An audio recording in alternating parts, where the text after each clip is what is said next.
There's one question that administrative law judges always ask in SSI and SSDI cases, and most people blow it. The question is what do you do in a typical day?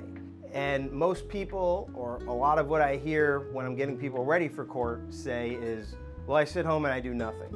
And that is really not sufficient.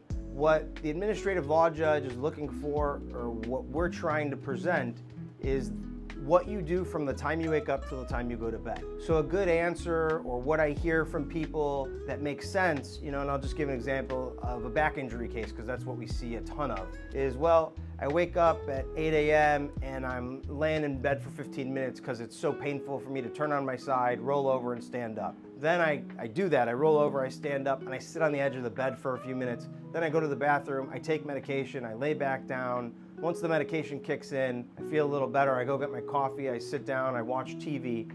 And then the answer kind of builds from there. But the basics are, you need to be describing how your symptoms impact your typical day. Those are the things that Social Security is looking for in these cases. Just because you've been diagnosed with something isn't really going to win a case. It's really about the diagnosis and how that impacts your ability to work. Just having a diagnosis and saying you have it isn't going to win a case. You really have to have your symptoms documented by your doctors, and you need to be able to explain those and how they impact your ability to work and impact your daily life. So if we can help you present your case better, reach out to us. Our number's in the bio. Thanks.